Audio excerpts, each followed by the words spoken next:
Court is on the record in State of Ohio versus Paul Timothy Harvey.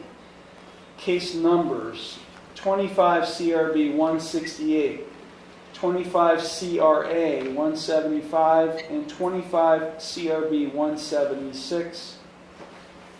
Mr. Harvey was arrested and he is appearing at this initial appearance hearing by way of video from the Conneaut City Jail.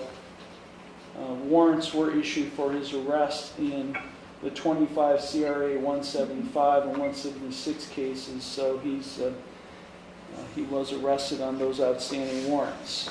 He is without counsel. This hearing is being recorded utilizing whereby.com. Okay, Mr. Harvey, there have been several criminal charges filed against you.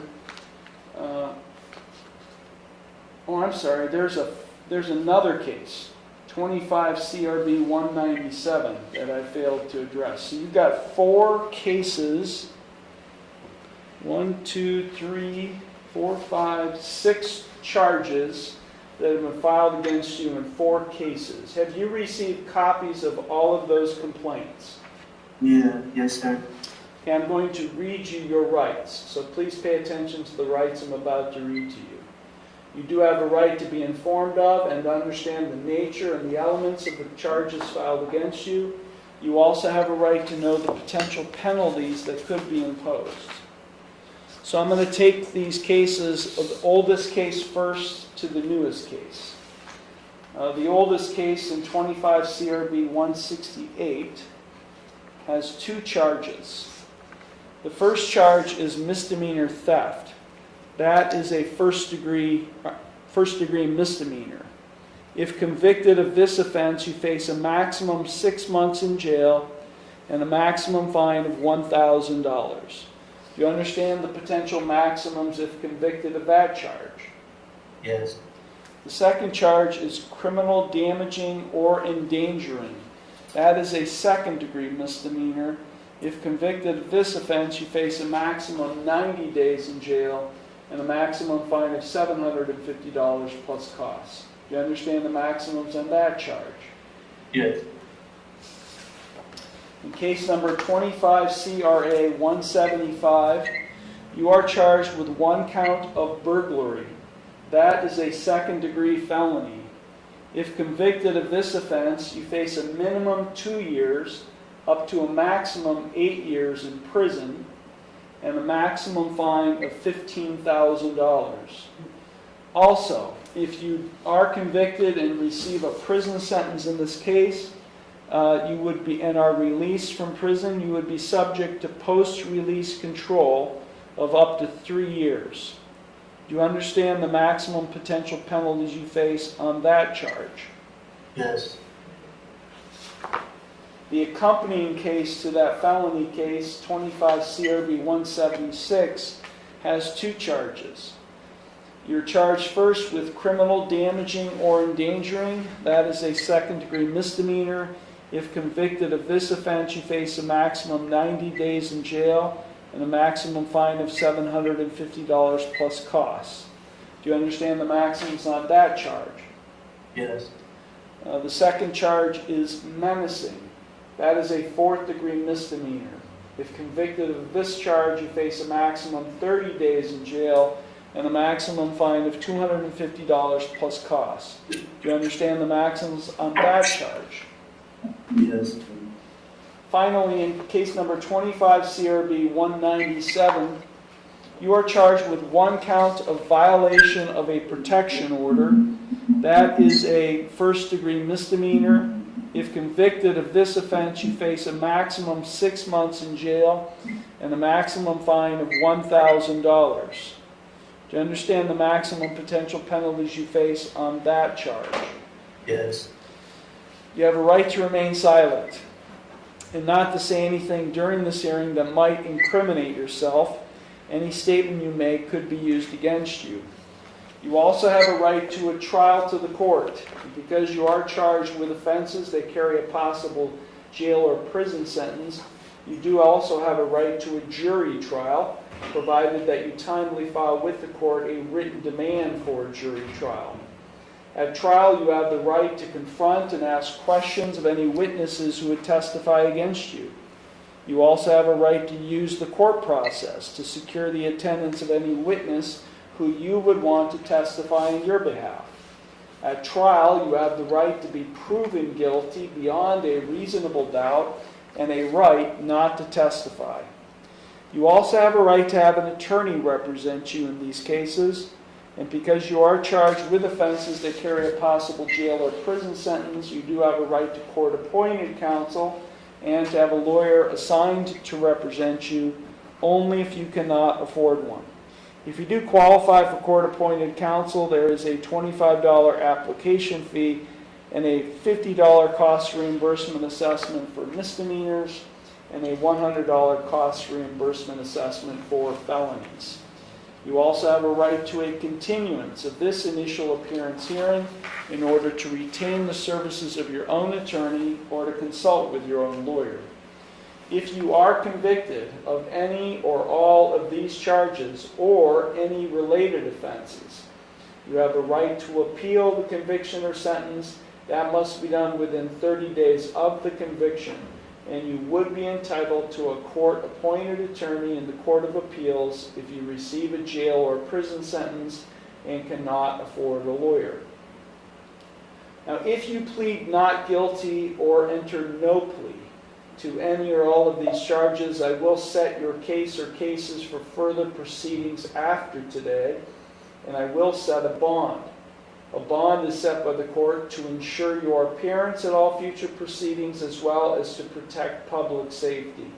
And today you have the right to a reasonable bond. If you are not a citizen of the United States, you are hereby advised that conviction of the offense to which you could be pleading guilty or no contest may have the consequences of deportation, exclusion from admission to the United States, or denial of naturalization pursuant to the laws of the United States. Now, Mr. Harvey, you are appearing before Conneaut Municipal Court. Conneaut Municipal Court is located 2 floors above your head. We're in the same building. This court is what we call a misdemeanor court. In Ohio, we have 2 levels of crimes. We have felony crimes, which are more serious, and we have misdemeanor crimes, which are less serious.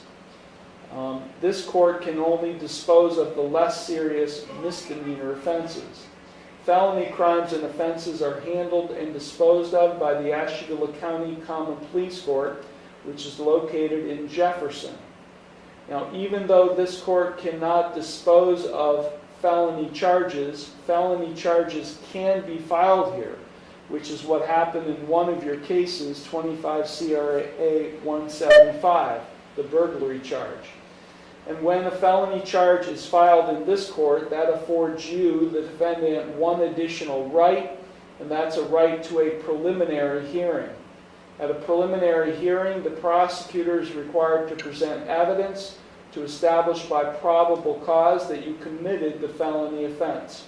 If this court, after that hearing, finds that you probably committed the felony offense, then I would bind the case over or transfer the case to the Ashtabula County Common Pleas Court for further proceedings. So please know, in that one case, you do have a right to a preliminary hearing, which means on the felony charge, you cannot plead guilty to that charge in this court. You cannot plead no contest to that charge in this court because I cannot dispose of a felony charge.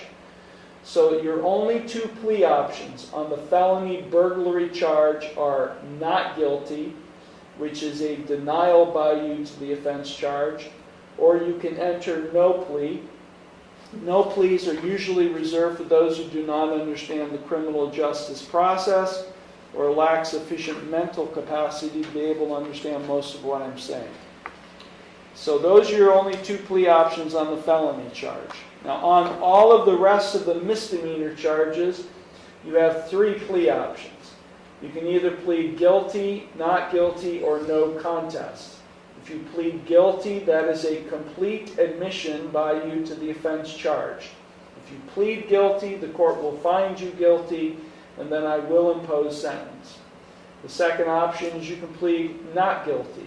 If you plead not guilty, that is a denial by you to the offense charged, and as I said earlier, if you plead not guilty, I'll set your case for further proceedings after today, and I will set a bond.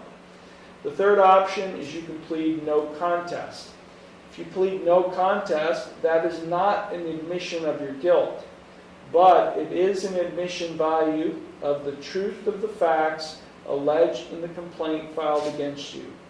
If you enter a plea of no contest, this court will find you guilty, and I will impose sentence without any evidence being presented against you. However, the plea of no contest cannot be used against you in any later civil or criminal proceedings. Mr. Harvey, do you have any questions whatsoever regarding the rights or the plea options I've just explained to you? So if I do plead today, I can't take my plea back, huh? Like if I say like not guilty or no contest, I can't take that back once I say that.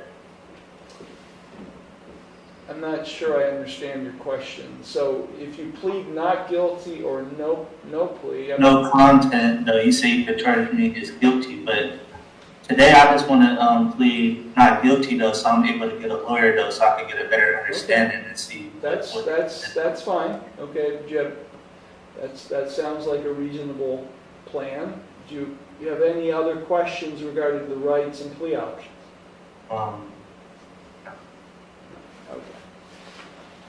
Okay, we're going to start with 25 CRB 168 to the charge of misdemeanor theft, a first-degree misdemeanor. How do you plead? Not guilty. To the charge of criminal damaging or endangering, a second-degree misdemeanor. How do you plead? Not guilty. Case number 25 CRA 175 to the charge of burglary, a second-degree felony. How do you plead? Not guilty. 25 CRB 176 to the charge of criminal damaging or endangering, a second-degree misdemeanor. How do you plead? Not guilty. Charge of menacing, a fourth-degree misdemeanor. How do you plead? Not guilty. And finally, in 25 CRB 197 to the charge of violation of a protection order, a first-degree misdemeanor. How do you plead? Not guilty. Court will accept your not guilty pleas to all charges in all these cases. Are you asking the court to consider appointing an attorney to represent you? If I could, I would like to get my own attorney though. I would pay for a lawyer. Well, I do have in the file, the court received a financial disclosure form in all of these cases. Apparently the public defender's office was in communication with you and had you completed a financial disclosure form to determine whether you qualified for court-appointed counsel. Are you asking me to consider appointing an attorney to represent you? Yeah, because I asked them about that though. I didn't understand. Like, they said I could get a lawyer, so like, I didn't have time to get a lawyer. I didn't even know I had court, or else I would have already had court this. And it's all these charges though, so I feel like I should get an actual paid lawyer. Well, you certainly have a right to do that, Mr. Harvey, but based on the information contained in the financial disclosure affidavit, do you have a full-time job, part-time job? Yeah, I ain't tell them. I drive the Amish. I make like $1,500 a week. You So what? I said I drive the Amish. You work for the Amish? Yeah, I drive that. I make like $1,500 a week, so I could afford a lawyer. So why would you tell them you only made $1,000 a month on this financial disclosure form? Cause she literally told me she wasn't gonna look into it though, and I don't know, that's what she told me. So I wasn't gonna use the public defender's office anyways though. I was gonna get a real lawyer, and I told them that on the phone that I wanted to get a real lawyer.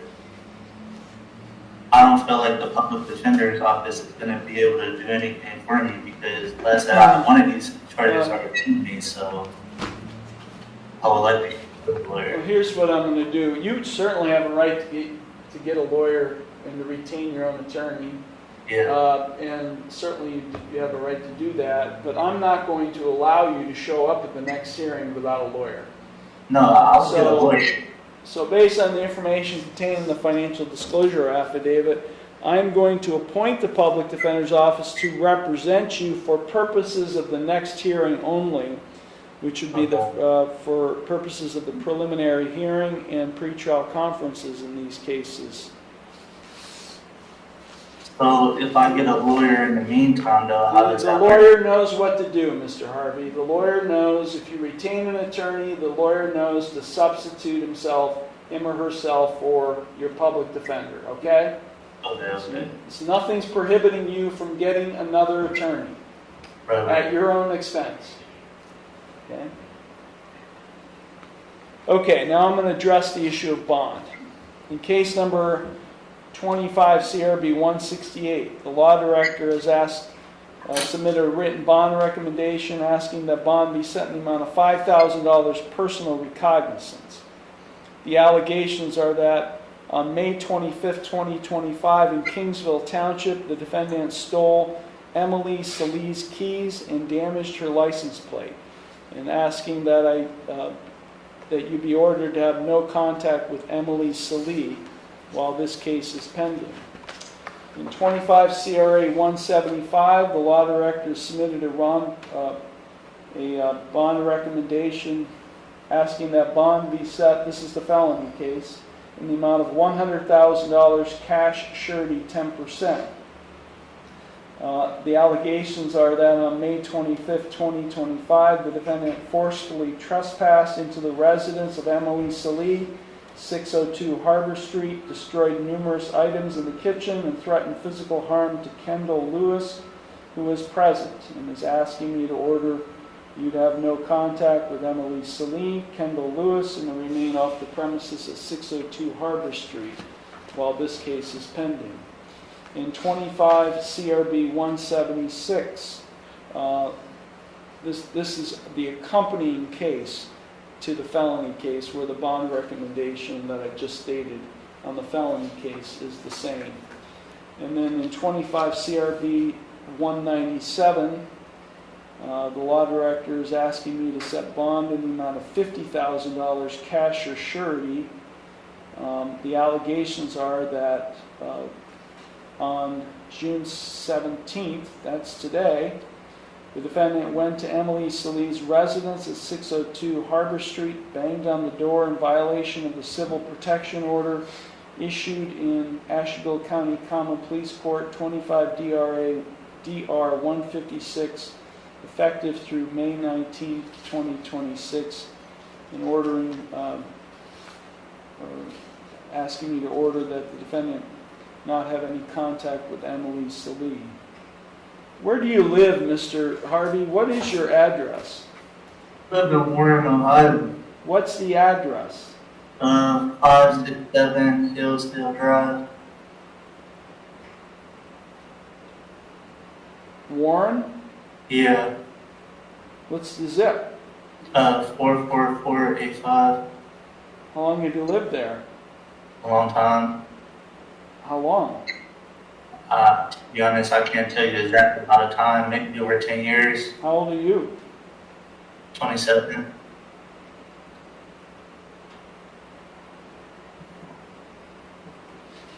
Do you live in Conneaut? Do you have any connection to Conneaut? No, she's the mother of my child, though. So that's the connection. You have a child in Conneaut? We have a child, yeah.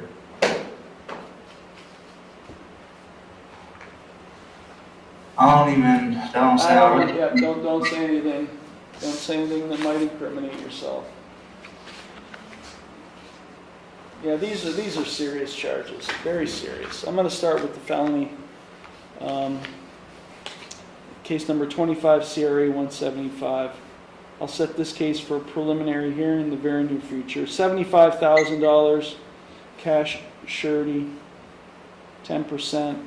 Defendant is ordered not to consume or possess alcohol or drugs. He is subject to random chemical testing by probation and law enforcement. He's ordered to have no contact whatsoever, direct or indirect, with Emily Salih. and Kendall Lewis.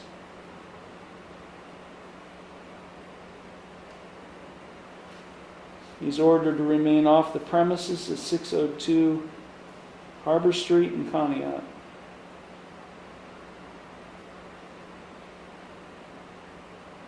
We'll set this case for a preliminary hearing in the very near future. The accompanying case, 25 CRB 176. Bond is set in the amount of $25,000, cash surety 10%. Same conditions, not consumer possess alcohol or drugs, subject to random chemical testing. No contact with Emily Salee or Kendall Lewis, and to remain off the premises at 602 Harbor Street in Conneaut.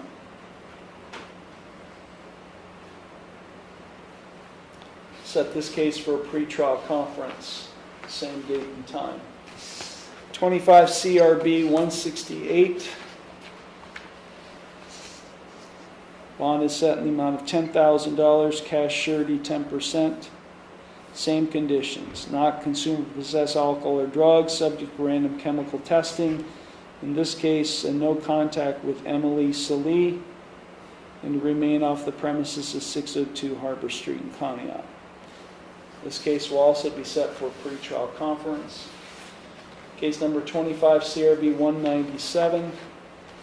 Bond is set in the amount of $25,000, cash surety 10%. Not to consume or possess alcohol or drugs, subject to random chemical testing.